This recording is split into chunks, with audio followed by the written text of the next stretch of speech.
Win देवा भक्ता win देवा कैसे रूप घडे सेवा शोभविले येर येरा सोने एके ठाई हिरा देवा विन भक्ता देवा विन भक्ता कोण देते निष्कामता शोभविले येर येरा सोने एके ठाई हिरा तुका म्हणे बाळ तुका म्हणे बाळ माता जैसे स्नेह जाळ शोभविले येर येरा सोने एके ठाई हिरा विठ्ठल विठ्ठल विठ्ठल विठ्ठल विठ्ठल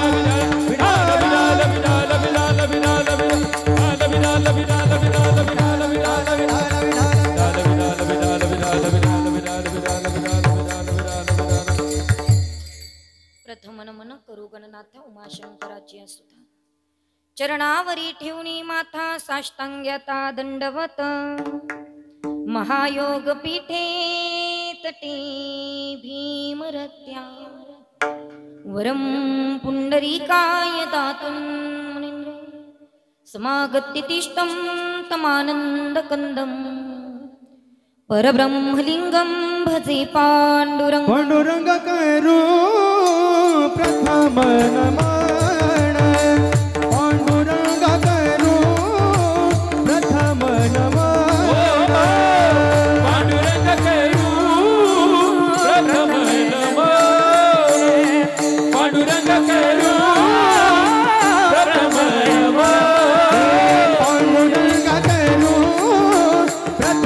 नमन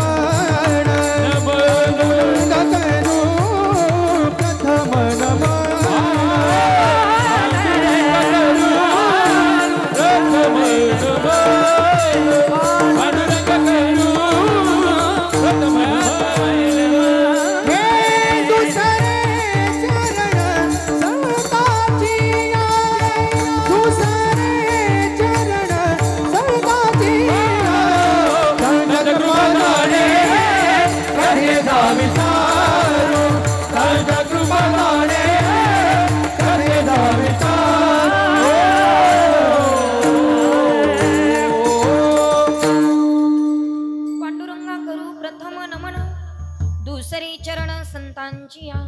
त्यांच्या कृपादाने कथेचा विस्तारू बाबाजी सद्गुरु दास तुका जयांचे केली स्मरण होय सकळ विद्येच्या अधिकरण तेची वंदू श्री चरण श्री गुरूंचे ते नमस्कारून आता ओम नमो ज्ञानेश्वरा करुणा करा दयाण तुमचा अनुग्रह लादलो पावन झालो चराचर ओम नमो जिया वेद प्रतिपाद्या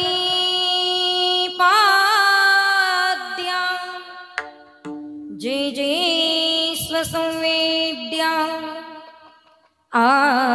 आत्मरूपा विठ्ठल विठ्ठल विठ्ठल विठ्ठल विठ्ठल विठ्ठल विठ्ठल भक्ता विना देवा भक्ता विना देवा कैसी रूप घडे सेवा शोभविले येर येरा सोने एके ठाई हिरा प्रस्तुत प्राप्त प्रसंगी कीर्तन रूपी सेवेकरिता निवडलेला अभंग महान भागवत भक्त संत सम्राट विश्ववंद्य महाराष्ट्र भूषण जगद्गुरु जगदवंदनीय श्री संत तुकोबाराय यांचा अत्यंत महत्वाचा बहुतेकांच्या परिचित असणारा ओळखीचा असणारा साधा आणि सोपा 4 चरणाचा पण देवभक्ताचा संबंध सांगणारा अभंग आज या ठिकाणी नवरात्र महोत्सवाच्या निमित्तानं 8व्या दिवसाच्या सेवेकरिता निवडलेला आहे विठ्ठल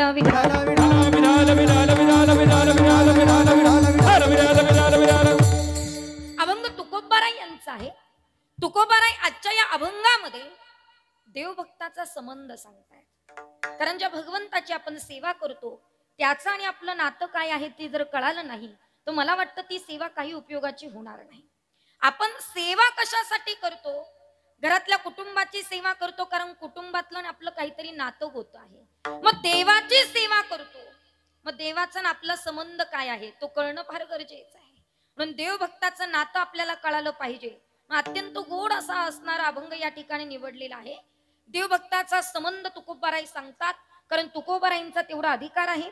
मी नेहमी सांगत असते, कदाचित वर्णन देवाचं करायचं असेल तरी अधिकार पाहिजे, स्तुती करायची असेल तरी अधिकार पाहिजे, निंदा करायची असेल तरी अधिकार पाहिजे, उपदेश करायचा असेल तरी अधिकार पाहिजे, एखाद्याला प्रश्न विचारायचा असेल तरी अधिकार पाहिजे. अधिकाराशिवाय कुणाचं वर्णन करता येत नाही, अधिकाराशिवाय कुणाची स्तुती सुद्धा करता येत नाही, अधिकाराशिवाय कुणाची निंदा सुद्धा करता येत नाही, आणि अधिकाराशिवाय कुणाला उपदेश सुद्धा करू शकत नाही. ज्या अर्थी तुकोबाराई तुम्हाला आम्हाला देवभक्ताचा संबंध सांगतात, त्या अर्थी तुकोबाराईंचा अधिकार वारकरी संप्रदायामध्ये खूप मोठा आहे.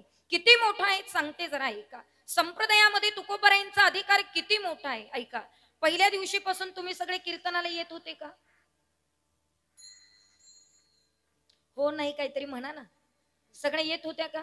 बरं, तुम्ही सगळे येत होते का पहिल्या दिवशी? पाहुणे मंडळी मला ओळखून येतात बरं का, म्हणून अख्ख्या चासला मी ओळखते, त्याच्याबद्दल काही प्रश्नच नाहीये. तुम्ही येत होते ना पहिल्या दिवशी? मग आता मला सांगा, पहिल्या दिवशी कीर्तनकारांनी कोणता अभंग घेतला होता?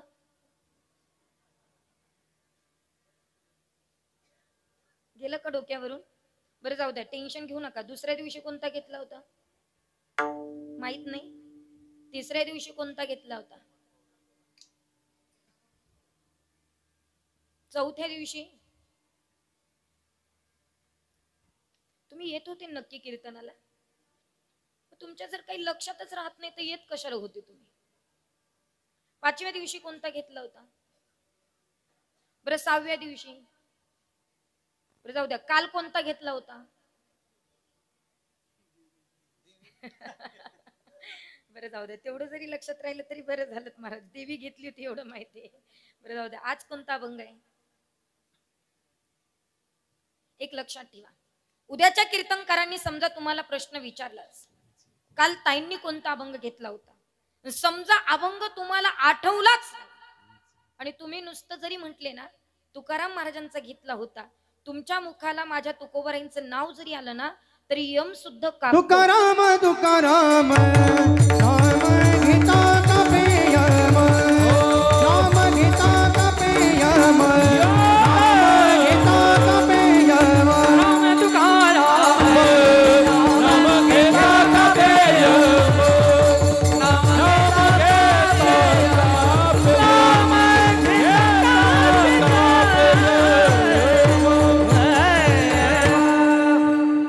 घेता तुकाराम तुकाराम नाम घेता कापे यम, यम सुद्धा कापतो, यम सुद्धा घाबरतो. इतकं तुकोबाराईंच्या नामात सामर्थ्य आहे. कारण ज्यांचा अभंग घेतला ना त्या संतांचं वर्णन करणं हे कीर्तनकाराचं आद्य कर्तव्य आहे. म्हणून तुकोबाराईंचा अभंग आहे, अधिकारी तुकोबाराय तुम्हाला आम्हाला देवभक्ताचा संबंध सांगतात. पण ऐका, आजचा अभंग कळण्याकरता जगाला 3 गोष्टी कळाल्या पाहिजे. जगाला 3 गोष्टीचं ज्ञान पाहिजे. पण जगाला 3 गोष्टी कळत नाही, जगताचं सर्वात मोठं दुर्भाग्य आहे. आजचा अभंग कळण्याकरता पहिली गोष्ट जगाला शास्त्राचा वाद कळायला पाहिजे, दुसरी गोष्ट जगाला गुरु शिष्याचा संवाद कळायला पाहिजे, आणि तिसरी गोष्ट जगाला देवभक्ताचा संबंध कळायला पाहिजे. तुम्ही लक्षपूर्वक ऐका बरं का, माझ्याकडे फार कमी वेळ आहे आणि कमी वेळामध्ये मला पूर्ण अभंग सोडवायचा आहे, म्हणून तुम्ही सगळे माझ्याकडे लक्ष द्याल अशी मी अपेक्षा व्यक्त करते. पहिली गोष्ट जगाला शास्त्राचा वाद कळायला पाहिजे. लक्षपूर्वक ऐका, शास्त्राचा वाद कळायला पाहिजे. पण अण्णा आपली सुरुवात इथून आहे. आपले शास्त्र किती हे सुद्धा काही लोकांना माहित नाही. माहिती का तुम्हाला किती शास्त्र आहे? किती शास्त्र आहे? 6 शास्त्र आहे, 4 वेद, 18 पुराणे. मग 6 शास्त्र कोणते कोणते? चहुवेदे जाण साई शास्त्र कारण कारण 18 पुराण हर्षे गाते 18 हर्षे गाते 18 पुराण हर्षे गाते.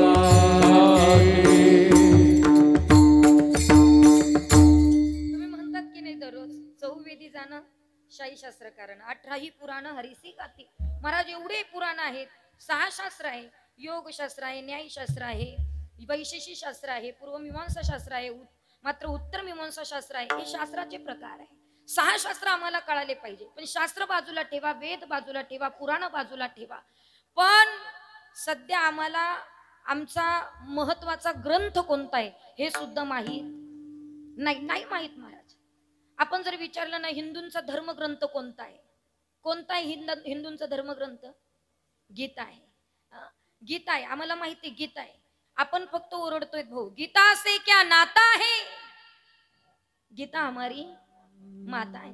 ओ जाने क्या जादू भरा हुआ भगवान ने तुम्हारी गीता में, जुग जुग का अनुभव जुड़ा हुआ, जुग जुग का अनुभव जुड़ा हुआ, भगवान तुम्हारी गीता में, जाने क्या जादू भरा भगवान तुम्हारा गीता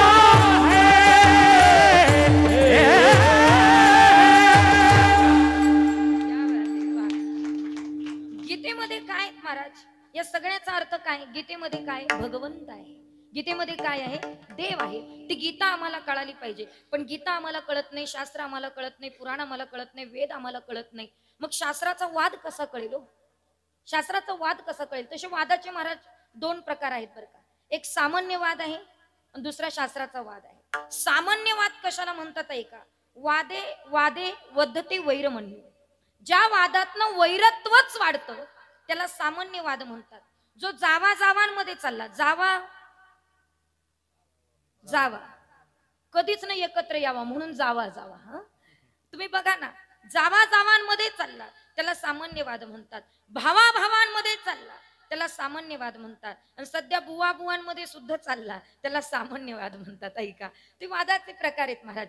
वादे वादे वद्धते वैरमण्य. त्या वादातनं फक्त वैरत्वच वाढतं त्याला सामान्यवाद म्हणतात. मग शास्त्राचा वाद म्हणजे काय? वादे वादे जायते तत्वबोधान. महाराज म्हणतात त्या वादातनं तत्वज्ञानापर्यंत जाऊन पोहोचतो त्याला शास्त्राचा वाद म्हणतात. शास्त्राचा वाद म्हणजे नेमकं काय? एकानं खंडन करायचं, दुसऱ्यानं मंडन करायचं, पुन्हा तिसऱ्यानं खंडन करायचं, पुन्हा चौथ्यानं मंडन करायचं. पण ऐका, खंडन त्यानेच करायचं ज्याला मंडनाचं ज्ञान आहे. दुसऱ्याला नाव त्यानेच ठेवायचं जो सर्व गुण संपन्न आहेत महाराज. दुसऱ्याला नाव ठेवण्याचा अधिकार त्यालाच आहे जो सर्व गुण संपन्न आहे. या गायकांना गाता येत नाही हे कोणी म्हणायचं? ज्याला राग आला पाहिजे. म्हणजे राग म्हणजे तुमच्या नाकाच्या शेंड्यावर येतो नाही, तो नाही. राग आला पाहिजे गायनातलं तर गायकाला नाव ठेवण्याचा अधिकार आहे. या बाईला कीर्तन जमत नाही हे त्यानेच म्हणायचं ज्यानं 4-5 तरी कीर्तन केले पाहिजे. नाहगन ओरडत फिरायचं नाही, हिला जमत नाही, तुला काय जमतंय ते पाहे. कीर्तनकाराला नाव ठेवण्याचा अधिकार त्यालाच आहे ज्याने 4-5 तरी कीर्तन केले पाहिजे. अन्यथा अधिकार नाहीत महाराज. ऐका, कारण खंडन करण्याचा अधिकार त्यालाच आहे ज्याला मंडनाचं ज्ञान आहे. मौली, एका ठिकाणी मी कीर्तनाला गेली होती. भर पब्लिक कीर्तनाला आलेली, इतकी लोक होते. इकडनं 4 वादक संकेत महाराज वाजवायला होते, इकडनं होते 4 वादक, 45 टाळकरी टाळ घेऊन उभी होती बरं का. आणि कीर्तन रंगात आलं. मला काही एवढं गायन येत नाही पण तोडकं मोडकं मी प्रमाण दिलं महाराज. मी प्रमाण दिलं. ते महाराज आपले वाजवत होते. वाजवत असताना त्या एका वादकाचा बोल वाजवायचा चुकला बरं का, चुकला. मी त्यांना महाराज म्हटलं, महाराज तुमचा बोल वाजवायचा चुकला. हे माझ्याकडनं आणणं त्यांचं काय झालं?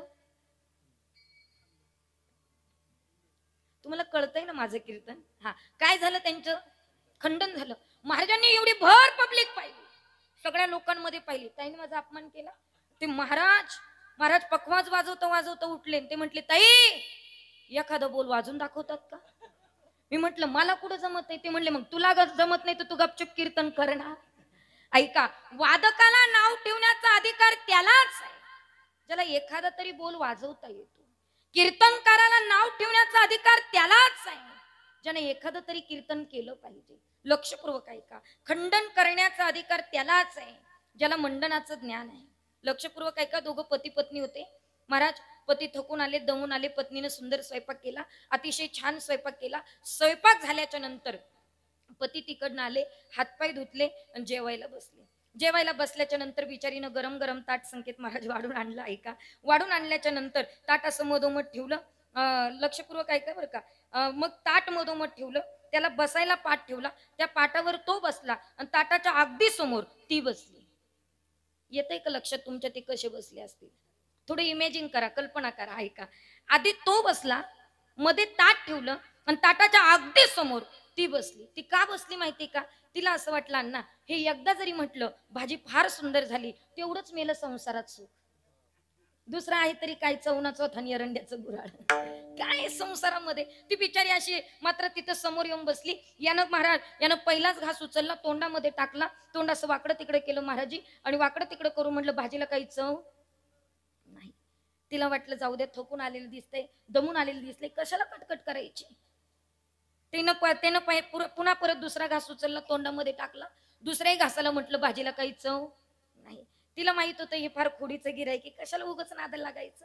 पण हा इतका खोडीचा होता की यानं तिसराही घास उचलला आणि तिसऱ्याही घासाला म्हटलं भाजीला काही चव नाही. बरं ती तरी किती सहन करेल माऊली? 50% आरक्षण ना, कस काय सहन करेल हो? किती सहन करेल? ती म्हणली का हो भाजीला काही चव नाही म्हणता, भाजीला काही चव नाही, भाजीला काही चव नाही, एखादी भाजी करून दाखवा ना. ते म्हटलं मला कुठं जमत आहे. ती म्हटली मग तुला जमत नाही तर गपचूप गिळणा. कळतंय का मला काय सांगायचंय? भाजीला नाव त्यानेच ठेवायचं, निदान त्याला पिठलं तरी करता आलं पाहिजे. नाहागानं बोंबला मारत बसायचं नाही. खंडन त्यानेच करायचं ज्याला मंडनाचं ज्ञान आहे. मग कोणी कुणाचं खंडन केलं सांगते का? जगप्रसिद्ध वाद आहेत महाराज. मंडन मिश्रा इतके ज्ञानी, इतके ज्ञानी, किती ज्ञानी महाराज. कदाचित तुम्हाला माहित नसेल पण शंकराचार्य मंडन मिश्रांच्या भेटी करता निघाले. ऐकताय ना तुम्ही सगळे? शंकराचार्य मंडन मिश्रांच्या भेटी करता निघाले.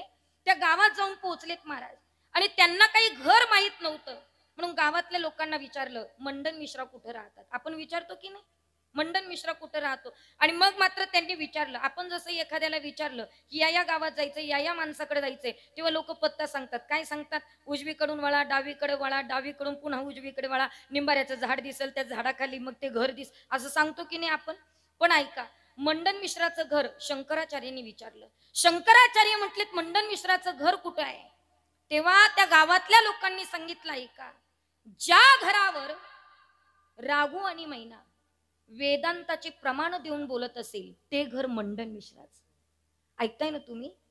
राघू आणि मैना, पोपट पोपट पक्षी वेदांताचे प्रमाण देऊन बोलत असेल ते घर मंडन मिश्राचं. थोडी सूक्ष्मता लक्षात घ्या.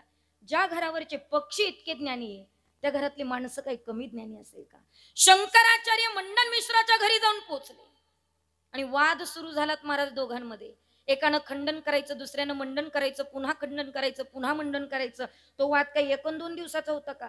6 महिने वाद चालला. किती? 6 महिने वाद चालला. आणि शंकराचार्यांनी मंडन मिश्राचं खंडन केलं. पण मंडन मिश्राची पत्नी बाहेर आली आणि त्या पत्नीनं सांगितलं, आचार्य मी त्यांची अर्धांगिनी आहे, अर्धाधिकार माझा आहे, माझ्याशी सुद्धा वाद घालावा लागेल. आचार्य म्हटले बाई माणसाशी काय वाद घालायचा, पण घालावा लागला. तिचं सुद्धा खंडन केलं. खंडन मंडन करून तत्वबोधापर्यंत जाऊन पोहोचतो त्याला शास्त्राचा वाद म्हणतात. हो, पहिला मुद्दा माझा संपला. शास्त्राचा वाद जीवाला कळाला पाहिजे. कळत नाही, जीवनाचं सगळ्यात मोठं दुर्भाग्य आहे. ऐका, दुसरा मुद्दा, जीवाला गुरु शिष्याचा संवाद कळायला पाहिजे. गुरु शिष्याचा संवाद ऐकण्याकरता आम्हाला कुठे जावं लागेल? कुठेही जायची गरज नाही. गुरु शिष्याचा संवाद ऐकायचा महाराज. निवृत्ती दादांनी ज्ञानोबरायला उपदेश करावा आणि ज्ञानोबरायांनी ज्ञानेश्वरी सारखा ग्रंथ लिहावा. ती ज्ञानेश्वरी वाचली की आम्हाला गुरु शिष्याचा संवाद कळाल्याशिवाय राहणार नाही. म्हणून वाचावी ज्ञानेश्वरी, डोळा पहावी पंढरी. ज्ञानोबरायांची ज्ञानेश्वरी उभ्या विश्वाला जर कुणामुळे मिळाली असेल तर विश्वगुरु निवृत्तीनाथांमुळे मिळाली महाराज. एवढं सोपं नाहीये. निवृत्तीनाथांमुळे ज्ञानोबरायांची ज्ञानेश्वरी तुम्हाला आम्हाला मिळाली. निवृत्तीनाथांनी जर ज्ञानोबरायला सांगितलंच नसतं महाराज तर ज्ञानेश्वरी आम्हाला मिळाली नाही नसती. बरं का, लक्षपूर्वक ऐका, नसती मिळाली. पण ज्ञानोबरायांची ज्ञानेश्वरी केवळ आणि केवळ निवृत्ती दादांमुळे मिळाली. आणि निवृत्ती दादांचे ज्ञानोबारायला मात्र त्या ठिकाणी आशीर्वाद होते, म्हणून ज्ञानोबारायांना इतरांकडे भीक मागावी सुद्धा लागली नाही बरं का, अजिबात नाही. ज्ञानोबाराय म्हणतात, स्त्री गुरु सारिका आस्था पाठी राखा, इतरांचा लेखा कोण करी, राजयाची कांता काय भीक मागे, मनाची ये जोगे सिद्धी पावे. महाराज म्हणतात, कल्पतरू तळवटी जो कोणी बैसला, काय उणे त्याला सांगा जोजी, ज्ञानदेव म्हणे तरलो तरलो आता उद्धरलो गुरु कृपे. गुरुच्या कृपेमुळे माझा उद्धार झालाय महाराज. मग निवृत्तीनाथ महाराज काय आहेत, आजवर आम्हाला ज्ञानोबाराय परिपूर्णतेने कळाले, पण निवृत्तीनाथ कळाले नाहीत महाराज. जी जी माणसं आजपर्यंत निवृत्तीनाथांची सेवा करत आलीत ना महाराज, 100% ते त्यांच्या जीवनामध्ये यशस्वी झालेत, याच्यात अजिबात शंका नाही. पण निवृत्तीनाथांचे आशीर्वाद आमच्या पाठीमागे असणं अत्यंत महत्वाचं आहे. काय निवृत्तीनाथ महाराज, मी अनेकदा सांगत असते महाराज, निवृत्तीनाथ महाराज म्हणजे ज्वलंत समाधी आहे, ज्वलंत समाधी आहे, संजीवन समाधी आहेत महाराज. हे कशावरून सांगते का महाराज, जी घडलेला प्रसंग आहेत बरं का. ज्या वेळेला निवृत्तीनाथांच्या मंदिराचं काम सुरू केलं होतं, तिथे मी सहज अध्यक्ष झाल्याच्या नंतर बसली, जरा मागचं बाळ चाळायला सुरुवात केली. एक ज्येष्ठ व्यक्ती तिथे बसलेली होती आणि त्यांनी सांगितलं, ताई निवृत्तीनाथ महाराज म्हणजे ज्वलंत संजीवन समाधी आहे. म्हटलं काय झालं दादा, जरा मला खोलून सांगा काय झालं. त्या दादांनी मला सांगितलं, ज्यावेळेस निवृत्तीनाथांच्या समाधीचा शोध लावायचा प्रयत्न केला, तेव्हा 18 फूट खोल खाली खोदलं. ऐकताय ना तुम्ही सगळे, 18 फूट खोल खाली खोदलं, तिथे निवृत्तीनाथांची समाधी दिसलीत महाराज. आणि आम्हाला प्रश्न पडला होता की निवृत्तीनाथांना ऑक्सिजन कुठून पोचत असेल, कुठून पोचत असेल. पण त्यावेळेला तुम्हाला सांगते ऐका, आजही तुम्ही निवृत्तीनाथांच्या मंदिरात गेलात ना, तर मंदिराच्या बरोबर या बाजूला एक पिंपळाचं झाड आहे आणि त्या पिंपळाच्या 3 मुळ्या सरळ खोल खाली गेलेल्या आहेत आणि निवृत्तीनाथांच्या समाधीला वेढा मारलेला आहेत महाराज. आजही 24 तास ऑक्सिजन देण्याचं काम ते पिंपळाचं झाड निवृत्तीनाथांना करते महाराज. ही ज्वलंत समाधी आहे. तुम्हाला एक लक्षात ठेवा महाराज, आळंदीला गेलात तर फक्त ज्ञानोबारायचं दर्शन होईल, पैठणला गेलात तर फक्त नाथांचं दर्शन होईल, मुक्ताईनगरला गेलात तर फक्त मुक्ताई साहेबांचं दर्शन होईल, नवे नवेत मायबाप देहूला गेलात तर फक्त तुकोबारायचं दर्शन होईल. पण चारीधामचं दर्शन घ्यायचं असेल, सगळ्या तीर्थांचं दर्शन घ्यायचं असेल तर कुठे जायची गरज नाही, त्र्यंबकेश्वरला या आणि निवृत्तीनाथांच्या समाधीचं दर्शन घ्या, कारण सगळे तीर्थ माझ्या निवृत्तीनाथांच्या चरणात. सगळं तीर्थे निवृत्तीचे पायी, तेथे बुडी देई माझ्या मना, तेथे बुडी देई.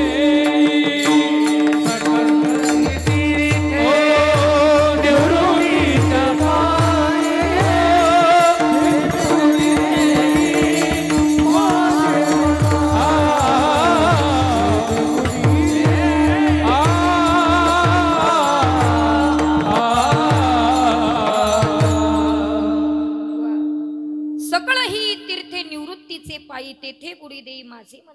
कधीतरी आम्हाला निवृत्तीनाथ कळाले पाहिजेत महाराज. आणि आपल्याला किती लांब आहेत निवृत्तीनाथ महाराज, तरी असे काही लोक आहेत की ते अजून निवृत्तीनाथांच्या दर्शनाला गेलेच नाहीत महाराज. अजून कितीतरी लोक आहेत की समाधीचं दर्शन घेतलंच नाहीत. मोदी काय निवृत्तीनाथ सांगू तुम्हाला, ऐका. आमच्या पालखीला प्रस्थान झालं ना गेल्या वर्षी, आणि प्रस्थान झाल्याच्या नंतर एक 75 ओलांडलेले म्हातारे बाबा, त्यांची मुलं तिथे आली आणि त्या मुलांनी सांगितलं, ताई बाबांना बीपी आणि शुगरच्या गोळ्या चालू आहेत, तुम्ही सांगा जरा बाबांना एवढ्या वर्षी वारी टाळा. म्हटलं दादा हे चुकूनही होणार नाही, कीर्तनकाराचं काम असतं वारीला चला म्हणायचं, अडवण्याचं काम आमचं नाही. बाबांना नाही आम्ही अडवू शकत. त्या 75 ओलांडलेल्या बाबांनी काय करावं महाराज, मंदिरात गेलेत महाराज, समाधीचं दर्शन घेतलं, त्यांची दोन्ही खिसे भरलेली होते. कशाने? पैशानी नाही बर का, गोळ्या औषधांनी दोन्ही खिसे भरलेली होती. माऊली घडलेली घटना आहे. दोन्ही खिसे रिकामे केले, सगळ्या गोळ्या काढल्या, त्यांनी निवृत्तीनाथांच्या चरणापाशी ठेवल्या आणि ठेवल्यानंतर निवृत्तीनाथांच्या चरणावर डोकं ठेवलं महाराज. समाधीचं दर्शन घेतलं आणि निवृत्तीनाथांना सांगितलं, निवृत्तीनाथ महाराज या सगळ्या गोळ्या तुमच्या चरणावर सोडून जातोय, 28 दिवस तुमच्या बरोबर चालणार आहे, एकही गोळी खाणार नाही. मेलो तरी तुमचाच आणि जगलो तरी तुमचाच. माऊली 28 दिवस एकही गोळी खाल्ली नाही. 4-5 महिन्याने एका प्रवचनात ते बाबा मला भेटायला आले. त्यांनी मला सांगितलं, ताई निवृत्तीनाथ महाराज म्हणजे संजीवन समाधी आहे. म्हटलं काय झालं बाबा? त्यांनी सांगितलं, ऐका ना ताई, निवृत्तीनाथांनी माझ्या फक्त 28 दिवसाच्या गोळ्या नाही बंद केल्या, तर आयुष्यभराच्या गोळ्या बंद केल्या. ही कृपा माझ्या निवृत्तीनाथांची आहे. माऊली ते निवृत्तीनाथ आहे. आम्हाला ज्ञानोपारायमुळे मिळालेत ना महाराज.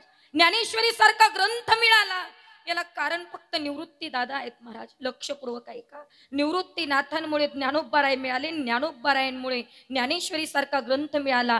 तो वाचला की 100% आम्हाला गुरु शिष्याचा संवाद कळाल्याशिवाय राहणार नाही. म्हणून पहिला मुद्दा, जगाला शास्त्राचा वाद कळायला पाहिजे.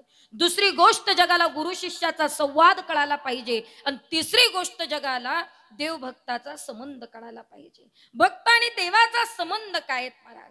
एक लक्षात ठेवा, भक्ताशिवाय देव नाही आणि देवाशिवाय भक्त नाहीत महाराज. हे एकमेका विना आहेत बरं का. ऐका, ज्या अर्थी पतीशिवाय पत्नी नाही आणि पत्नीशिवाय पती नाही. एक नुसता ओरडायचा, दादा मी पती आहे, मी पती आहे, मी पती आहे. दुसऱ्याने त्याला विचारलं, तू कोणाचा पती? हा म्हणला, माझा मीच पती आहे. हा लखपती होईल, करोडपती होईल, पण पत्नीशिवाय पती होऊ शकतो का? नाही. पत्नीशिवाय पती नाही आणि पतीशिवाय पत्नी नाही. दोघांचं जे नातं आहेत ना महाराज, अनन्य सुंदर नातं आहे. पती पत्नीचं नातं ऐकांतिक नातं आहे. ऐकांतिक शब्दाच्या खाली अंडरलाईन करून ठेवा. ऐकांतिक म्हणजे एकांतातलं.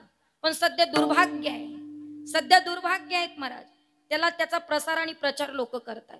तुम्ही बघा, ते लोकांतात आणलंय ना. पण पती पत्नीचं नातं एकांतातलं नातं आहे. आमचे आजोबा आम्हाला सांगायचे, बाई पहिले जर नवरा बायको मार्केटला निघाले, अर्थात बाजारला निघाले, तर नवरा असा पुढं चालायचा आणि बायको त्याच्या मागं चालायची. दोघांमध्ये 50 फूट एवढं अंतर असायचं.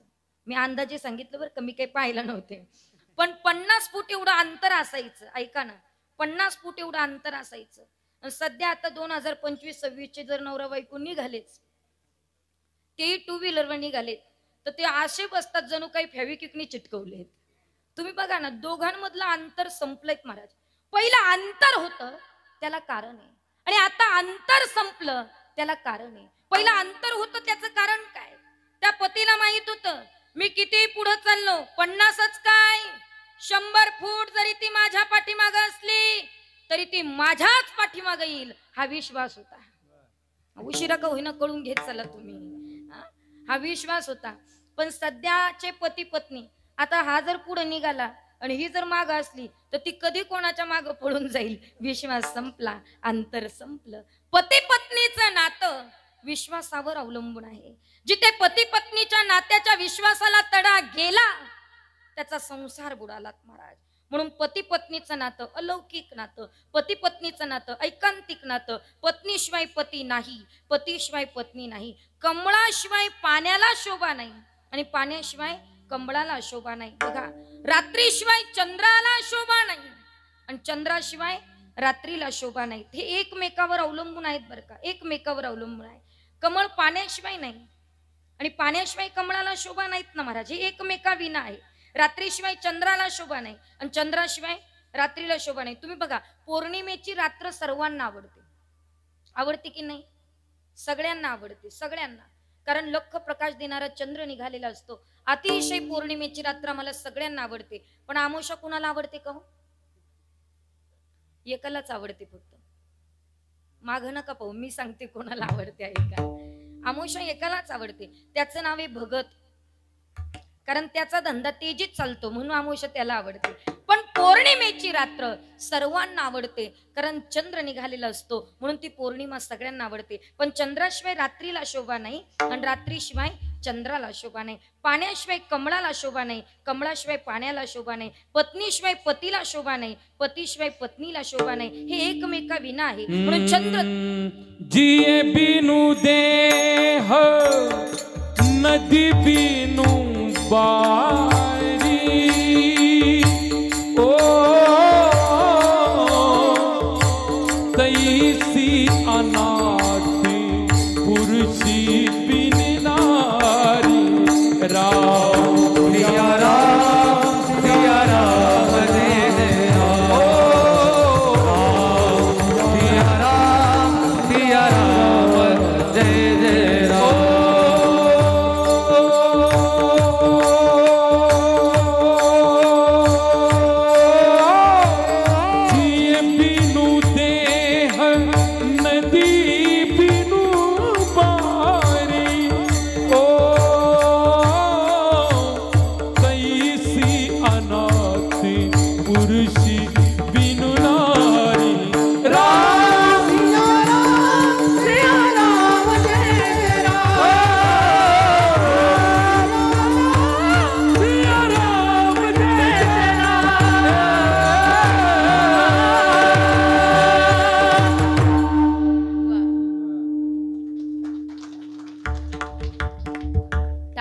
वाजवा, पण जरा मन मोकळ्याने वाजवा ना तुम्ही. हा? किती आनंदाने, त्याला काही पैसे लागतात का टाळी वाजवायला? पण दुसऱ्याचं कौतुक करायला मन मोठं पाहिजे हो. इतकं सुंदर गायल्यानंतर कौतुक केलंच पाहिजे आपण. ऐका, हे एकमेका विना आहे, एकमेका विना आहेत महाराज. कारण चंद्र तेथे चंद्रिका, शंभू तेथे अंबिका, संत तेथे विवेका. विवेकाशिवाय संत नाही, संतांशिवाय विवेक नाही, चंद्राशिवाय चंद्रिका नाही, चंद्रिकेशिवाय चंद्र नाही, शंभूशिवाय अंबिकेला शोभा नाही, अंबिकेशिवाय शंभूला शोभा नाही. हे एकमेका विना आहे. लक्षपूर्वक ऐका. म्हणून हिरा पाहिलाय का तुम्ही? हिरा, हिरा कोणीच नाही पाहिलं का? बघितलाय का तुम्ही हिरा? असं बघा ना, टणक दिसणारा हिरा, शोभिवंत दिसणारा हिरा, लाल पिवळा हिरवा सफेद शुभ्र असणारा हिरा. महाराज हिरा, हिरा, हिरा पाहिलाय ना तुम्ही सगळ्यांनी. पण तो हिरा यदा कदाचित आयरनी मध्ये गुंतला, त्याला जर घणाने घाव घातला आणि आयरनी मध्ये गुंतला, तर तो हिरा फुटत नाही बरं का. हिरा ठेविता ऐरणी, हिरा ठेविता ऐरणी, हिरा ठेविता ऐरणी, हिरा ठेविता ऐरणी. वाघे मारिता जोगाने, वाघे मारिता जोगाने, वाघे मोला बरे मोला होय तुरा, होय तुरा. वा वा वा. हिरा ठेविता ऐरणी, वाके मारिता जो घणी. हिरा जर ऐरणीवर ठेवला आणि माऊली त्याला जर घणाने मारलं, तर तो हिरा फुटत नाही. मग काय, त्या ऐरणीमध्ये जाऊन गुंततो. पण तो हिरा जर बाहेर काढायचा असेल तर काय करावं? हिरा, हिरा, हिरा येतोय का तुमच्या लक्षात? हिरा, हिरा तुमच्या वंशाचे दिवे नाही बरं का. तो हिरा अजिबात नाही. समजा तुमचा वंशाचा दिवा हिरा, त्याला जर बाहेर काढायचा असेल तर काय करावं लागेल? बापानं किती आवाज देऊ द्या, येत नाही. आईनं किती आवाज देऊ द्या, येत नाही.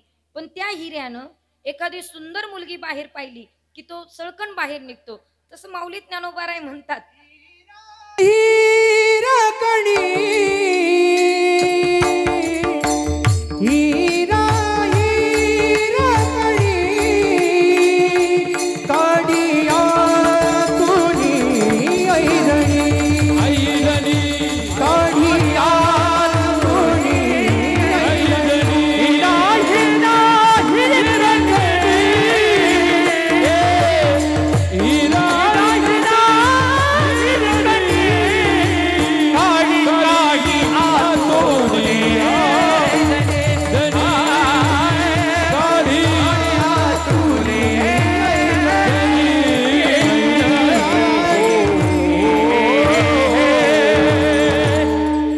वा वा. हिरा हिरकणी, काढी आतोनी ऐरणी.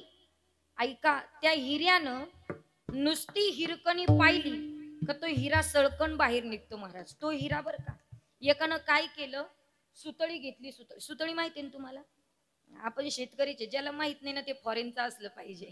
ऐका, शेतकरी महाराज, सध्या शेतकऱ्याचे फार वाईट दिवस येतो, अतिशय वाईट दिवस आहे महाराज. आज आपण आनंदाने इथं कीर्तन करतो, पण आजही वाईट परिस्थितीत महाराज. मला तर नेहमी असं वाटतं, सर्व वादक, सर्व गायक, सर्व महाराष्ट्रातल्या कीर्तनकारांनी निदान एका एका दिवसाचे जरी पाकिट एकत्र जमा केले आणि पाठवले तर फार पुण्य मिळेल आपल्याला. पाठवायला पाहिजे ना, काय हरकत नाही. हरिदास महाराजांनी पाठवले असतील. पाठवले का? क्या बात आहे, वा. कारण 7 ते 9, 9 ते 11 म्हटलं पाठवायला हरकत नाही. क्या बात आहे, भगवंताची कृपा आहे महाराज त्यांच्यावर. असो, आणि ते मन मोकळे आहेत महाराज. ते द्यायचं ठरलं ना तर देतील 100%. ऐका, आता मी काय करते, सगळे गोळा करते आणि घेऊन जाते. ऐका, मला मी काय सांगत होती, काहीतरी सुतळी सांगत होते, बाकी दुसरं जाऊ द्या. एकानं काय केलं दादा, हिरा घेतला, हिरा सुतळीमध्ये बांधला, दादा गळ्यात घातला. त्याच्याकडे कोणी पाहिल का? कोणी पाहिल का? नाही. पण तोच हिरा पिवळ्या पिवळ्या सोन्यामध्ये जर गुंफला, गळ्यात घातला, तर सगळी लोक त्याच्याकडे पाहतील. म्हणून हिऱ्याला सोन्याशिवाय शोभा नाही. आणि सोन्याला सुद्धा हिऱ्याशिवाय शोभा नाही. म्हणून दोघांनी घमेंट करायची नाही बरं का. सोन्यानेही घमेंट करायची नाही आणि हिऱ्यानेही घमेंट करायची नाही. म्हणून भक्तानेही घमेंट करायची नाही आणि देवानं सुद्धा घमेंट करायची नाही. कारण एकमेकाची शोभा एकमेकावर अवलंबून आहे. सांगते जरा ऐका. एका बाजूला लोखंड ठेवलं, लोखंड ऐकताय ना तुम्ही सगळे, लोखंड ठेवलं आणि एका बाजूला सोनं ठेवलं. सोनं लोखंडाला म्हटले काळ्या भंगार तुझ्याकडे कोणी पाहत नाही, जरा माझ्याकडे पाय, माझ्याकडं. कोण कोणाला म्हटलं? कोण कोणाला म्हटलं माऊली? सोनं लोखंडाला म्हटले काळ्या भंगार, अरे तुझ्याकडे कोणी पाहत नाही, जरा माझ्याकडे पाय, माझ्याकडं. अरे सोनाराच्या दुकानात राहतो तो काचेच्या पेटीत बंद राहतो. एखादी बाई जर घ्यायला आली सोनार असंच काढून देत नाही. मग वेलवेटची गादी, प्लॅस्टिकची डबी, त्याच्यात मला पॅक करतो. नंतर एक प्लॅस्टिकची पिशवी, त्याची मात्र पाकिटामध्ये ठेवतो. त्या पाकिटावर 2-4 पाकिटं फ्री देतो की नाही? बाया मागून घेतात ऐका, आणि ती घरी घेऊन जाते. लग्नाला जर निघाली ते अशीच नाही, बिंदी म्हणून डोक्यावर घेते, नाकात घालते, गळ्यात घालते, हातात घालते. ती मला सजते धसते, मात्र लग्नाला जाते. पण ती तिकडून आली की अशीच काढून ठेवत नाही. पुन्हा प्लॅस्टिकची डबी, पुन्हा वेलवेटची गादी, पुन्हा एक पाकिट, पुन्हा कप्पाटात ठेवते. कप्प्यातल्या कप्प्यात, कप्प्यातल्या कप्प्यात, कप्प्यातल्या कप्प्यात मला ठेवते. कोण कोणाला म्हटलं?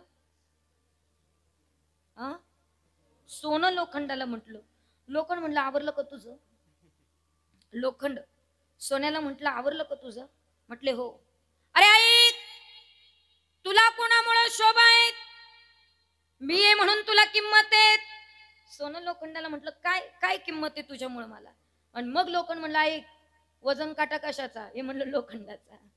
2 पारडे कशाचे? लोखंडाचे. त्याच्यावरती साखळी कशाची? लोखंडाची. त्याच्यावरती आडवी दांडी कशाची? लोखंडाची. कडी कशाची? लोखंडाची. माप कशाचं? लोखंडाचं. आणि मीच जर नसलो तर तुला काही किंमत आहे का? नाही. कारण तुझं वजन माझ्यावर अवलंबून आहे. म्हणून सोन्याने घमेंट करायची नाही आणि लोखंडानं सुद्धा घमेंट करायची नाही. तसं भक्तानं सुद्धा घमेंट करायची नाही आणि देवानं सुद्धा घमेंट करायची नाही. कारण दोघांनाही एकमेकाशिवाय शोभा नाही. कुणासारखी? तर हिरा आणि सोन्यासारखी. हे महाराज अभंगाच्या दुसऱ्या चरण. शोभविले येरा येरा,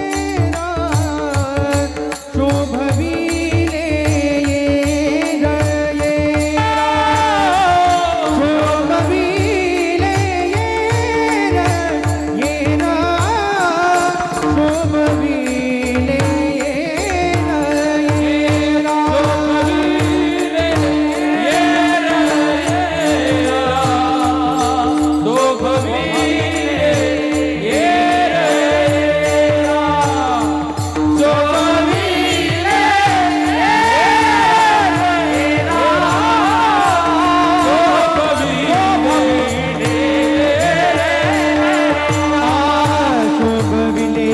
येरा येरा, सोने के ठाई हीरा, सोने के ठाई हीरा, सोने के ठाई हीरा. सोने के ठाई हीरा, सोने के ठाई हीरा,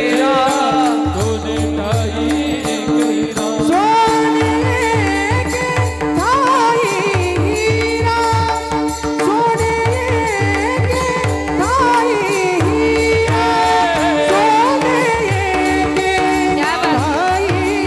हीरा, सोने के ठाई हीरा, शोभविले येरा येरा, शोभविले येरा येरा, शोभविले येरा येरा,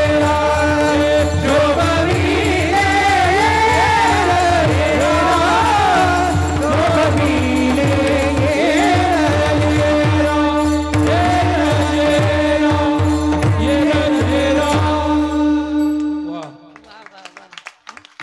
शोभविले येर येरा, सोने एके ठाई हिरा. सोन्याशिवाय हिऱ्याला शोभा नाही आणि हिऱ्याशिवाय सोन्याला शोभा नाही. मला तुम्हाला ते सांगायचंय की भक्ताशिवाय देवाला शोभा नाही. महाराज भक्ताशिवाय देवाला शोभा नाही. पण कोणता भक्त? तू म्हणाल आम्ही सगळेच भक्त आहे. तुम्ही किती भक्ती करतात? जर अंतःकरणाला जाऊन विचारलं पाहिजे. वरपंगी भक्ती देवाला अजिबात आवडत नाहीत महाराज. भक्त नेमका कुणाला म्हणावं ऐका. तो भक्त इतरांना नाव ठेवत नाही त्याला भक्त म्हणावं, इतर लोकांना तो नाव ठेवत नाही त्याला भक्त म्हणावं. प्रसंग सांगते ऐका, अतिशय गोड आहे. एक माऊली दररोज देवपूजा करायला जायची एक मंदिरामध्ये, आणि मंदिरात जात असताना आजूबाजूला काही लोक पान खाताना दिसायचे, काही सुपारी खाताना दिसायचे, काही तंबाखू खाताना दिसायचे, कोणी बडबड करताना दिसायचं. आणि मग ती माऊली त्या गुरुजींकडे आली, त्या ब्राह्मणाकडे आली, आणि त्या ब्राह्मणांना सांगितलं, माऊली उद्यापासून मी अजिबात मंदिरात पाया पडायला येणार नाही. गुरुजी म्हटले, का बरं, काय झालं? म्हटले, काय, मी दररोज यायची पाया पडायला, मी दररोज येते, पण ही लोक दररोज बडबड करतात, म्हणून मी अजिबात पाया पडायला देवाच्या येणार नाही. हे लोकांची व्यर्थ बडबडी इथं चालू आहे. आणि मग ते ब्राह्मण म्हटले, पूजा टाळू नका, तुम्ही येणं टाळू नका, फक्त मी एक सांगतो तेवढं करा, मग यायचं की नाही तुमच्या तुम्ही ठरवा. म्हटलं काय करावं लागेल? त्यावेळेला मात्र त्या ठिकाणी त्या गुरुजींनी एक ग्लास पाणी दिलं महाराज, एक ग्लास पूर्ण भरलेला पाण्याचा तिच्या हातात दिला, आणि तिला सांगितलं, मंदिराला 3 चक्कर मारायचे, 3 प्रदक्षिणा मारायच्या, एकही थेंब पाण्याचा खाली सांडता कामा नाही, तुझं सगळं लक्ष त्या पाण्याकडे असलं पाहिजे. आणि त्या माऊलीनं तो भरलेला ग्लास घेतला आणि चक्कर मारायला लागलीत महाराज. तिचं सगळं लक्ष त्या पाण्याकडे होतं, एकही थेंब मात्र त्या ठिकाणी सांडू द्यायचं नव्हता. ती चक्कर मारत असताना 3 चक्कर पूर्ण झाले त्यांना. आणि मग गुरुजींनी विचारलं, का ग, म्हटले तुला आजूबाजूला काही दिसलं का? किती लोक बडबड करत होते? ती म्हटली, एकही कोणी बडबड करताना मला दिसलं नाही, कारण माझं सगळं लक्ष पाण्याकडे होतं. गुरुजी म्हटले, मला तेच सांगायचं आहे, तुझं सगळं लक्ष जर देवाकडे असेल तर आजूबाजूचे निंदा करणारी लोक तुला दिसणार नाही, आजूबाजूला नाव ठेवणारी लोक तुला दिसणार नाही. पण आपलं झालंय काय माहितीये का, आपण देवाकडे कमी लक्ष देतो आणि आजूबाजूच्या लोकांकडे जास्त लक्ष देतो. कोण काय म्हणेल, कोण काय म्हणेल, कोण काय म्हणेल महाराज. लोकांचा स्वभावच आहे ना, चांगलं करणाऱ्याला करू देत नाहीत माईबाप. तुम्ही बघा, अजिबात कसं. आणि एक लक्षात ठेवा, कदाचित दोघं मित्र असतील ना, आता तुमच्या दोघांमध्ये मैत्री झालीत ना, तिसऱ्याचं काम एवढंच असतं की दोघांना दूर करणं. हे लोकांचं कामच. गावामध्ये 2 पार्ट्या एकत्र आल्यात ना, तिसऱ्या पार्टीला वाटतं या दोघं एकत्र येऊच नाही, त्यांची भावना हीच असते. कशा पद्धतीने ऐका, एक काचेची बरणी होती यांना, 100 मुंग्या काळ्या होत्या आणि 100 मुंग्या लाल होत्या. बरं का, मी स्टोरी नाही सांगते तुम्हाला. 100 मुंग्या काय होत्या, लाल होत्या, आणि 100 मुंग्या काळ्या होत्या. जोपर्यंत संकेत महाराज त्या स्थिर होतात ना, तोपर्यंत त्यांच्यात काहीच नव्हतं, काहीच नव्हतं. एक विनाकारण आला आणि बरणी हातात घेतली, जोर जोरात हलवायला सुरुवात केली. पण हलवत असताना त्या लाल मुंग्या काळ्या मुंग्यांना चावायला लागल्या. मग तुम्ही मला सांगा, याच्यात काळ्या मुंग्यांचा दोष आहे की लाल मुंग्यांचा दोष आहे? बरणी हलवणाऱ्याचा दोष आहे. मला तुम्हाला तेवढंच सांगायचं आहे की दोघांमध्ये मैत्री आहेत ना महाराज, दोघांचं काहीच म्हणणं नसतं, पण आग लावणारे खूप असतात.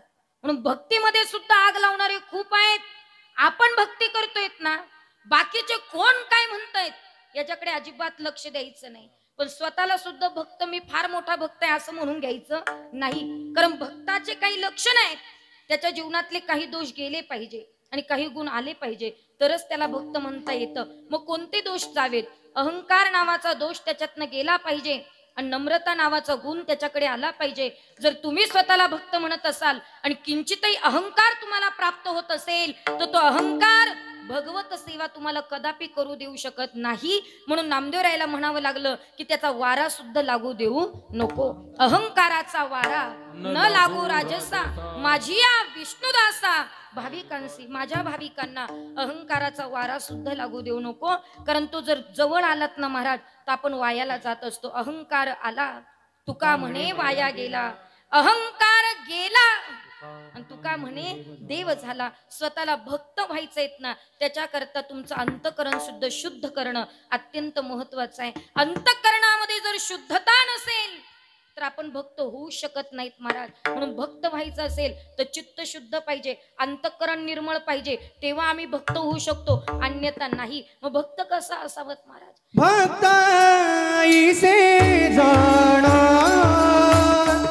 जे देही मोदज, भक्त आईचे जाणा जे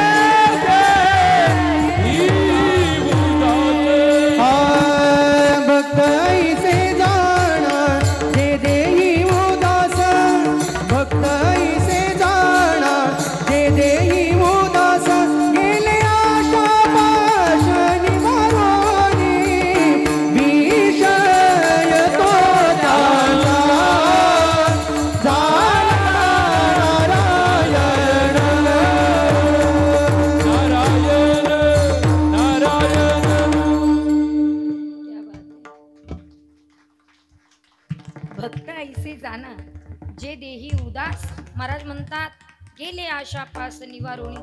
महाराज तोच भक्त आहे ज्याच्याकडे अपेक्षा नाहीये, तो भक्त आहेत ना. मग आम्हाला देवाकडे प्रवास करायचा, देवाकडे जायचंय. पण लक्षात ठेवा, देवाकडे जर जायचं असेल, कुठून कुठे जायचं हे आम्हाला कळालं पाहिजे. जीवनामध्ये 4 वर्ग आहे. मी एक एक वर्ग तुम्हाला व्यवस्थित सांगते. तुम्ही सगळ्यांनी लक्षपूर्वक ऐकायचं आणि मी तुम्हाला काही प्रश्न विचारेल, त्या प्रश्नाची उत्तरं तुम्ही दिले की मी समजेल की माझं कीर्तन तुम्हाला कळतंय. अन्यथा एकही प्रश्नाचं उत्तर जर तुम्हाला आलं नाही तर मी समजेल की माझं कीर्तन तुमच्या डोक्यावरून चाललंय. लक्षात ठेवा, कीर्तन झाल्यावर चांगलं झालं हे म्हणण्यापेक्षा तुम्ही किती लक्षात ठेवतात याला फार महत्व आहे. म्हणून 4 वर्ग आहे. आम्हाला जर भक्त व्हायचं असेल तर काय करावं आणि काय करू नये हे आम्हाला कळालं पाहिजे. म्हणून पहिला वर्ग आहे जो अंधाराकडून अंधाराकडे जाणारा. दुसरा वर्ग आहे जो प्रकाशाकडून अंधाराकडे जाणारा. तिसरा वर्ग आहे जो अंधाराकडून प्रकाशाकडे जाणारा. आणि चौथा वर्ग आहे प्रकाशाकडून प्रकाशाकडे जाणारा. हे 4 वर्ग तुम्ही सगळ्यांनी लक्षात ठेवायचे. पहिला वर्ग मी तुम्हाला सांगितला अंधाराकडून अंधाराकडे जाणारा, अर्थात दुःखाकडून दुःखाकडे जाणारा. काही लोकांच्या जीवनात अतिशय दुःख आहे, खूप दुःख आहे, अतिशय दुःख आहे. पण काही लोक त्या दुःखाचाच रात्रंदिवस विचार करतात. महाराज तुम्ही बघा, काही बायकांना सवय असते, कोणी जवळ आलं की ती तिच्या दुःखाचंच वर्णन करायला सुरुवात करते. काय सांगू बाई, माझं तर असंच झालं, माझं तर तसंच झालं. कायम आपण आपलं दुःख त्याला सांगत असतो. पण लक्षात ठेवा, जितकं दुःख आपण दुसऱ्याला सांगू तितकं ते दुःख वाढत राहतं बरं का, 100% वाढत राहतं. म्हणून दुःखाकडून दुःखाकडे जाणारा वर्ग आहे. आपण त्या दुःखाचं सातत्याने जर चिंतन केलं ना तर त्याच गतीला प्राप्त व्हावं लागतं. कारण चिंतने चिंतने तद्रूपता. चिंतन भगवंताचं केलं की रूप प्राप्त होतं आणि चिंता प्रपंचाची केली की त्याच्यामध्येच अटकत असतो. का बरं? जड भरत राजा हरणी गर्भी गेला, घाला तो घातला वासनेने. अंधाराकडून अंधाराकडे जाणारा वर्ग आहेत महाराज. तो दुःखाकडून दुःखाकडे जात असतो. मग दुःखाकडून दुःखाकडे जाणारा पहिला वर्ग आहे. दुसरा वर्ग आहे जो प्रकाशाकडून अंधाराकडे जात असतो. प्रकाशाकडून अंधाराकडे जाणारा वर्ग म्हणजे काय? सुखाकडून दुःखाकडे जाणारा. काही लोकांच्या जीवनामध्ये खरंच सुख आहेत बरं का, खरंच काही काही लोक सुखी येतो. त्यांच्याकडे बंगला आहे, त्यांच्याकडे गाडी आहे, त्यांच्याकडे सगळ्या गोष्टी आहेत, माऊली सुखी आहेत. पण ते दुःखी कधी होतात माहितीये का? त्याच्या शेजारच्यानी गाडी घेतली की मग ते दुःखी होतात. बघा तुम्ही, शेजारच्याने बंगला बांधलात की ते दुःखी होत असतात.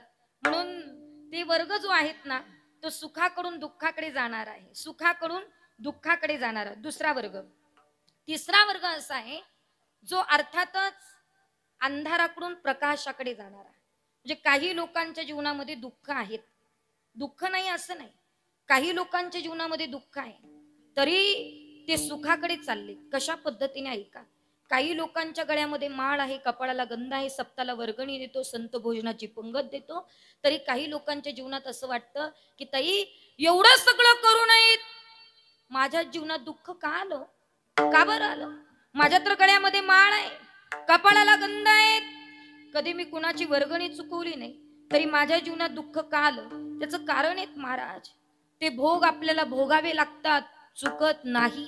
ऐका, भोगतो न घडे संचिता वाचून किंवा आलिया भोगासी असावे सादर, देवावरी भार घालून या, देवावर भार टाकून द्या. जे भोगायला आलं त्याच्याकरता तत्पर राहत महाराज. आणि कारुसावे न लगे बहुता आपुल्या संतीचा वाचोनिया, आपुल्या संतीचा वाचोनिया. कारुसावे न लगे बहुता आपुल्या संतीचा वाचोनिया, आपुल्या संतीचा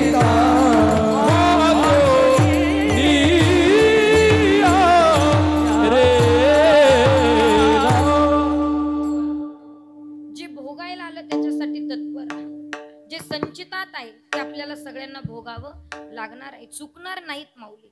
मग आपल्याला कधी कधी प्रश्न पडतो, ताई माझ्या जीवनात दुःख का, माझ्या जीवनात भोग का, मी तर एवढं सगळं चांगलं काम करतो.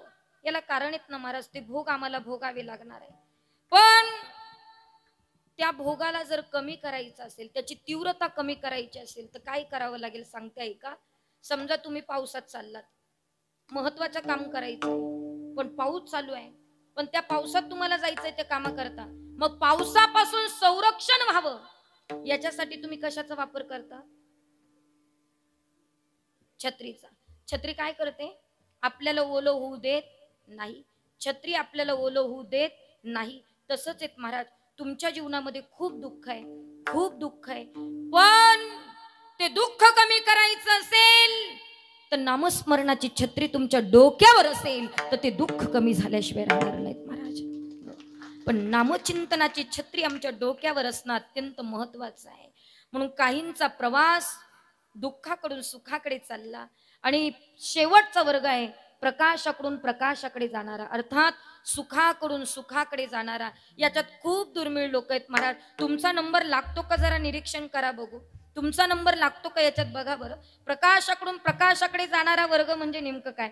माऊली, ज्यांच्या घरी काहीच कमी नाही, 100 एकर जमीन आहे, कोटी रुपयाचा बंगला आहे, लाखो रुपयाची गाडी आहे, 5 पक्वानाचं दररोज जेवण आहे, पण तरी सुद्धा वर्षात तो एकदा तरी वारी करतो, याचा अर्थ तो सुखाकडून सुखाकडे चाललाय. का? माझ्या जीवनात आज बंगला आहे ना, ही माझ्या विठोबाची कृपा आहे. माझ्याकडे गाडी आहेत ना, ही विठोबाची कृपा आहे. आणि त्याच्या कृपेमुळे मला या सगळ्या गोष्टी प्राप्त झाल्यात आणि त्याच्यामुळे सुख मिळाले ना, मी त्याला कधीच सोडणार नाहीत महाराज. त्याचा प्रवास सुखाकडून सुखाकडे चाललात. ज्याला रोज मखमली गादीवर झोपायची सवय आहे, अरे तो कुठेही वारीला निघाल्यावर दगडावर सुद्धा झोपतो, कारण त्याला माहिती आहे याच दगडामुळे मला मखमली गादी निर्माण झाली. मग देवा, किती संकट आले तरी मी तुला सोडणार नाही, याचा अर्थ त्याचा प्रवास सुखाकडून सुखाकडे चाललाय, प्रकाशाकडून प्रकाशाकडे चाललाय. मग भक्ताने कुठून कुठे जायचं हे भक्ताला कळालं पाहिजे. ऐका, मी तुम्हाला 4 वर्ग सांगितले, तुम्ही पटापट उत्तर द्या म्हणजे आपल्याला पटापट बोलायला. मग पहिला वर्ग मी तुम्हाला सांगितलं, कुठून कुठे जाणारा. मोठ्याने बोलले तुम्हाला बरं वाटेल. शाबास. अंधाराकडून अंधाराकडे जाणारा. दुसरा वर्ग प्रकाशाकडून अंधाराकडे जाणारा. तिसरा वर्ग अंधाराकडून प्रकाशाकडे जाणारा. आणि चौथा वर्ग, शाबास, तुमच्याकरता एकदा जोरदार टाळी वाजवा. वा. ऐका, आता कीर्तन झाल्यावर तुम्ही किती नाही म्हटले ना कार्यक्रम कसा झाला काय झाला, मला काही घेणं देणं नाही. एवढे 4 वर्ग जरी कळाले तरी माझ्या कीर्तनाचं सार्थक झालं. म्हणून आपला प्रवेश प्रकाशाकडून प्रकाशाकडे करावा लागणार आहे.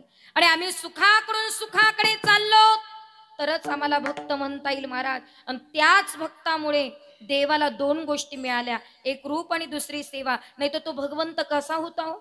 पहिला कसा होता? त्याला आकारही नव्हता, रंगही नव्हतं, रूपही नव्हतं.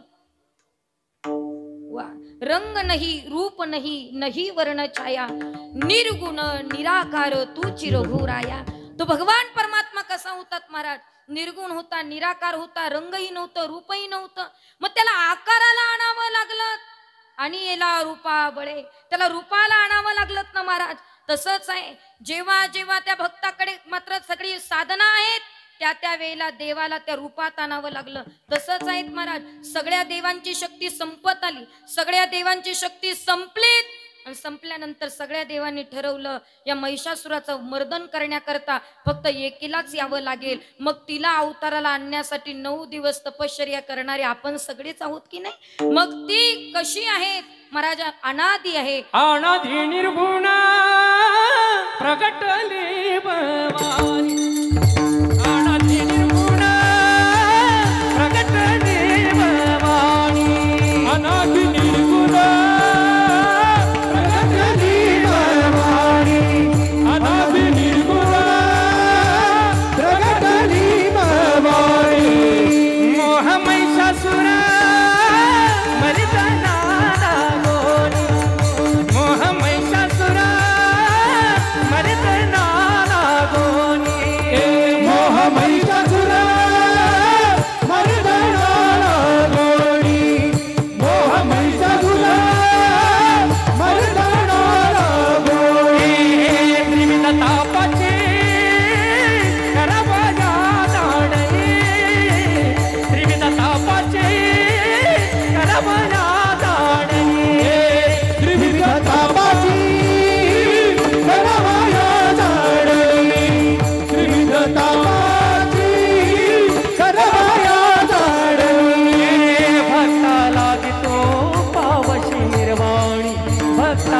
येतो पावशेर आईचा जोगवा जोगवा मागे आईचा जोगवा जोगवा मागे जोगवा मागे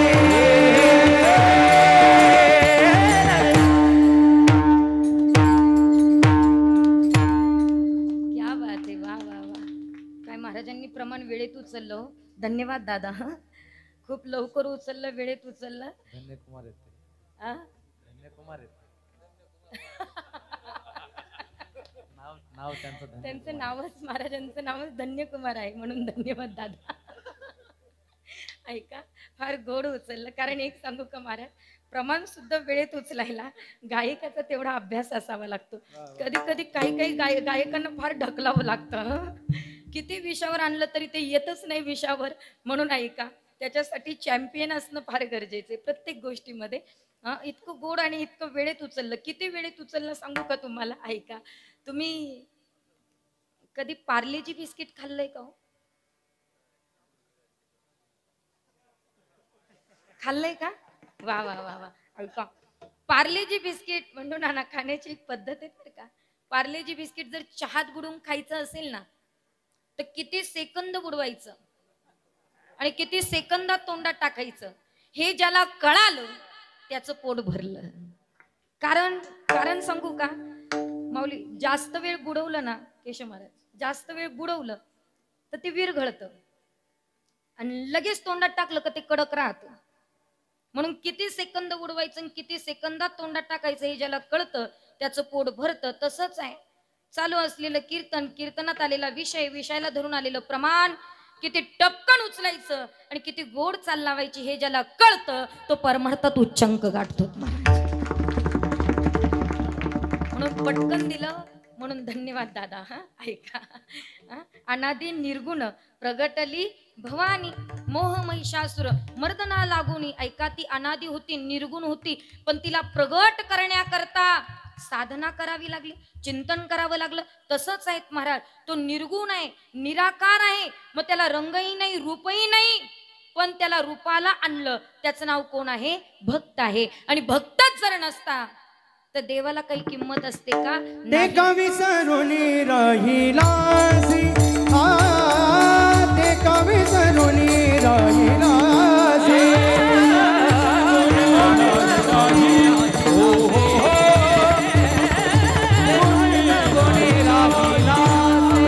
आमोचिये भावे तुझा देवपणा, आमोचिये भावे तुझा देवपणा. ते कवी सरुनी राहिलासी, ते कवी सरुनी राहिलासी.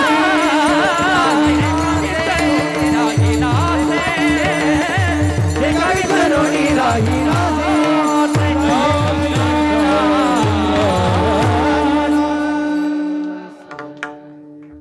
ऐका, भक्तामुळे देवाला दोन गोष्टी मिळाल्या. कोणत्या कोणत्या? रूप आणि सेवा. जसं हिऱ्याशिवाय सोन्याला शोभा नाही, सोन्याशिवाय हिऱ्याला शोभा नाही, तसं भक्ताशिवाय देवाला दोन गोष्टी प्राप्त होऊ शकत नाही. हे महाराज अभंगाच्या प्रथम चरणात. देवा भक्ता बिन देवा, ओ भक्ता बिन देवा, भक्ता बिन देवा, भक्ता बिन देवा, भक्ता बिन देवा, भक्ता बिन देवा, भक्ता बिन देवा. रूप गण देवा, कैसे रूप गण देवा, सोब बिन येर येरा, सोब बिन येर येरा, सोब बिन येर येरा, येर येरा, सोब बिन येर येरा. वा, भक्ताविन देवा कैसी रूप घडे सेवा. ऐका, भक्ताशिवाय देवाला दोन गोष्टी मिळू शकत नाही, रूप आणि सेवा. दोघं कोणासारखे आहे? शोभविले येर येरा, सोने एके ठाई हिरा. भक्त आणि देवाचं नातं हिरा आणि सोन्यासारखं सांगितलं. आता ऐका, जसं भक्ता भक्ताशिवाय देवाला दोन गोष्टी मिळू शकत नाही, तसं देवाशिवाय भक्ताला एक गोष्ट मिळू शकत नाही. हे महाराज अभंगाच्या तिसऱ्या चरणात. भक्ता विन देवा, देवा विन भक्त, देवा विन भक्त, देवा विन भक्ता, भक्ता विन देवा, देवा विन भक्ता, देवा विन भक्ता, देवा विन भक्ता, देवा विन भक्ता. निष्कामता कोण देता, निष्कामता शोभिले हेरा हेरा,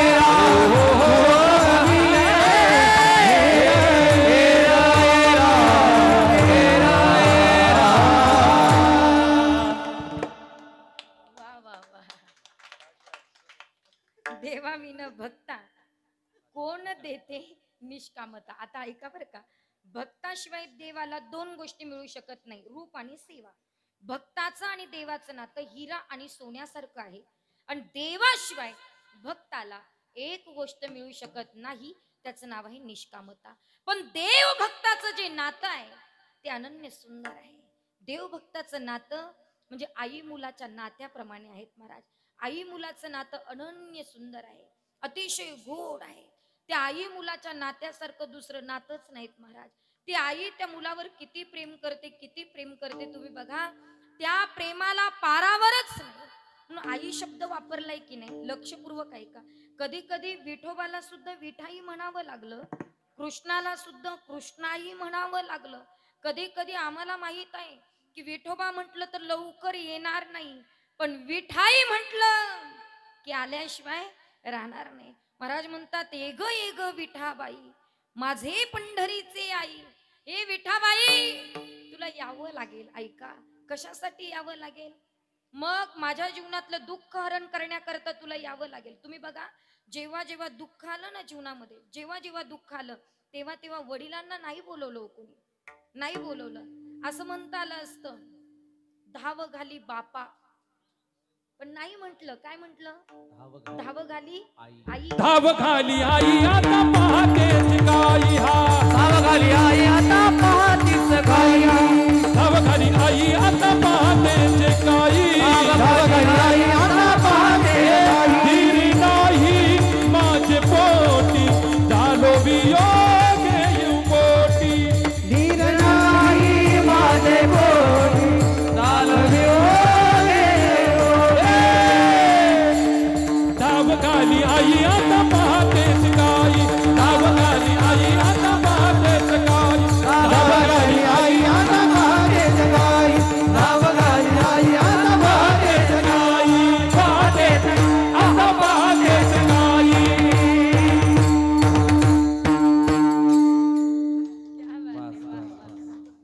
आबा पण खरं सांगू का, मजा नाही बघ तुमच्याशिवाय. हा गोड आहेत गोड. ऐका, खरं सांगते, कसं आहे, आबाला जेवायला वेळ मिळाला नसेल बरं का आता, पण इतकी सवय आहेत ना महाराज, प्रत्येकाच्या कार्यक्रमाला रंग चढवायची सवय त्यांना, कोणाचाही असू द्या. आणि ही कृपा त्या भगवंताची एवढी आहेत ना, म्हणून ते अण्णा एक दिवस सुद्धा खाली नाही बरं. आबा अख्ख्या पितृपक्षात कीर्तनकार सुद्धा खाली होते, पण आबा नव्हते खाली. ही कृपाच आहेत महाराज. का?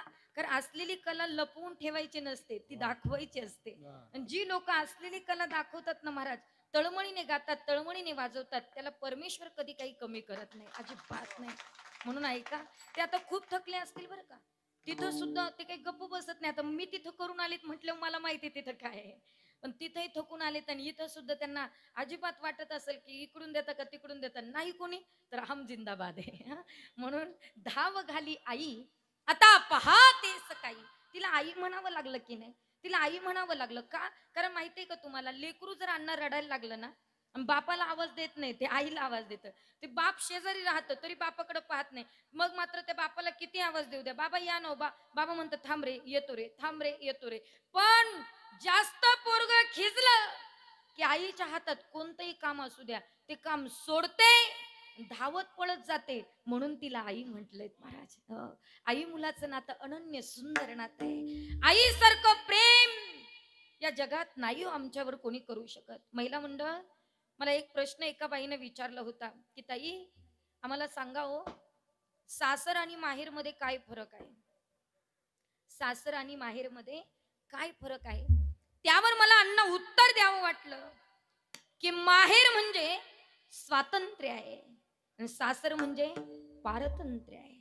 सासरी 4 वाजता भूक लागू द्या, जेवता येत नाही महाराज, पण माहेरी कधीही भूक लागू द्या, कधीही जेवू शकतो, स्वातंत्र्य आहे. प्रत्येक स्त्रीला माहेरच का आवडतं याचं कारण आहे महाराज. सासरी कोट्याधीश असू द्या, कितीही संपत्ती असू द्या, ना आपण थकून गेलोत ना, आपल्या डोक्यावरून प्रेमाने हात फिरवणारी आई सासरी नाहीये.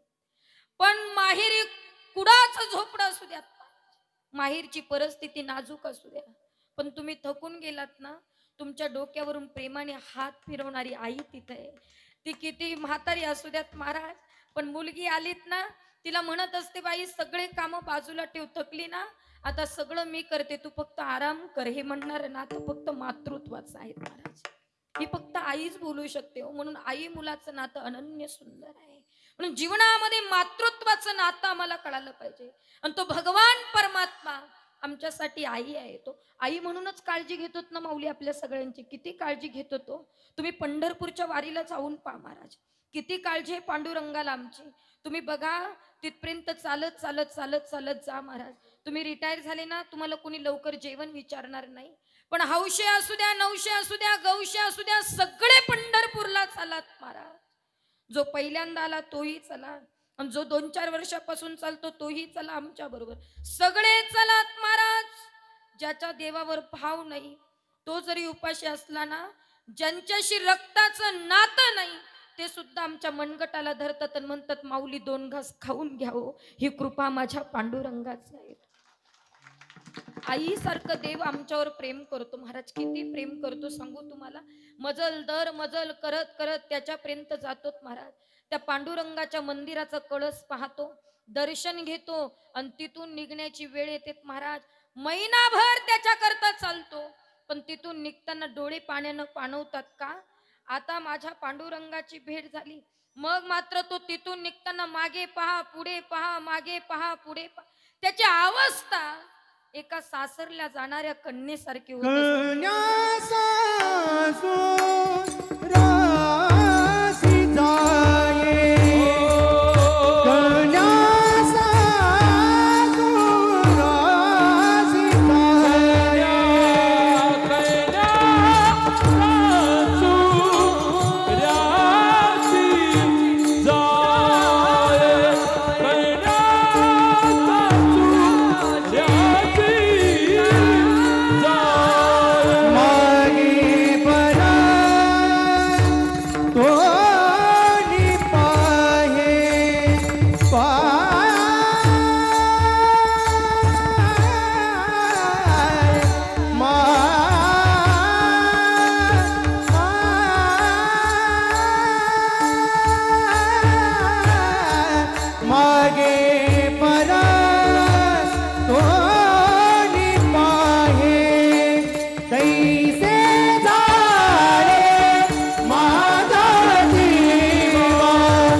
कन्या सासू राशी जाये, मागे परतून पाहे.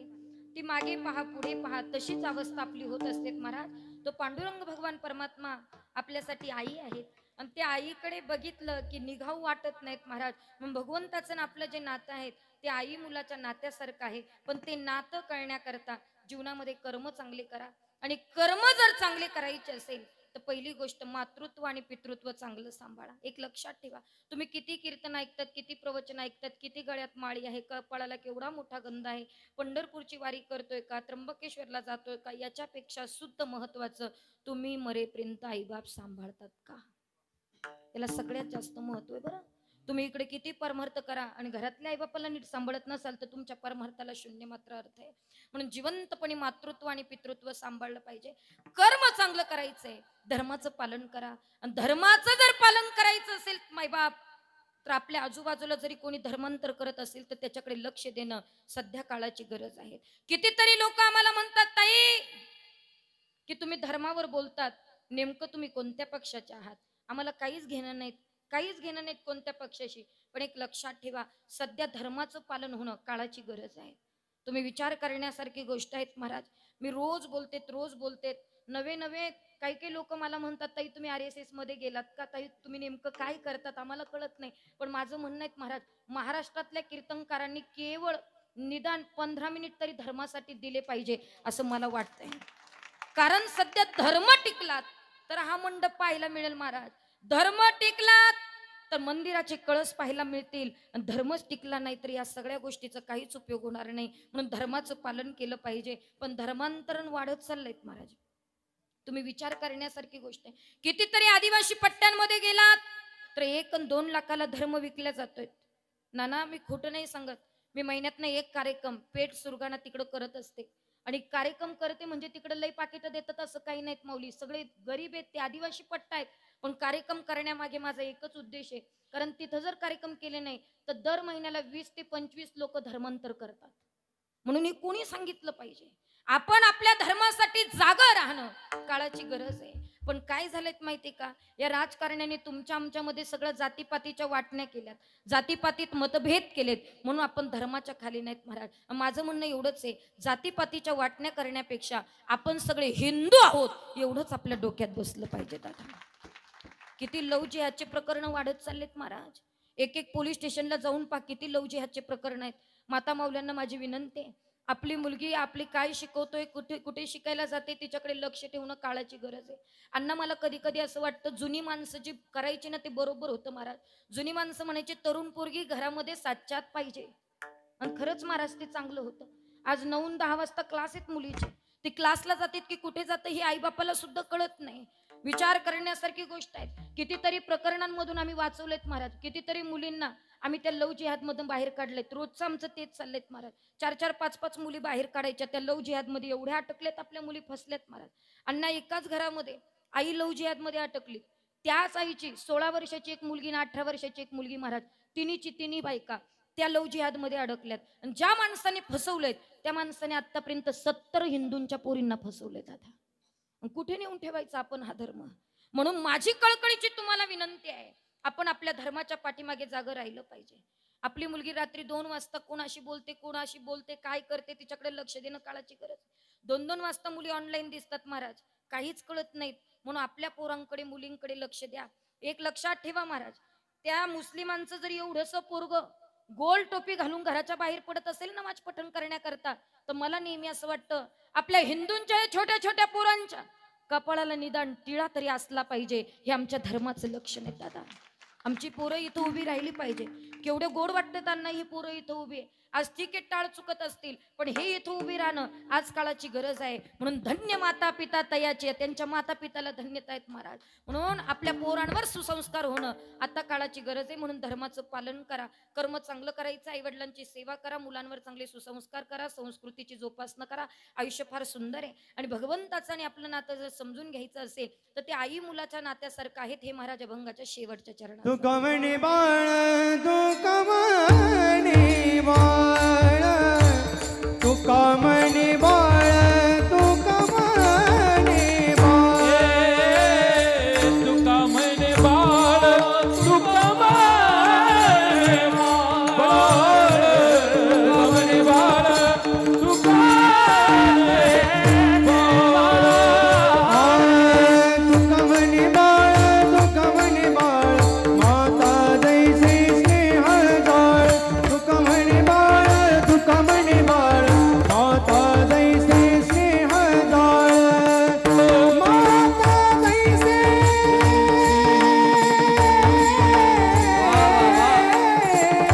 माता जैसे स्नेह जाळ. शोभावी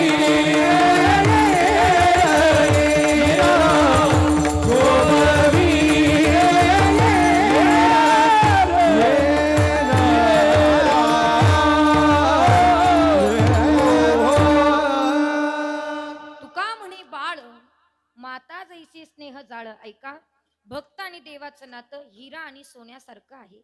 दोघांना एकमेकाशिवाय शोभा नाही. आणि देव आणि भक्ताचं नातं आई मुलाच्या नात्यासारखं आहे.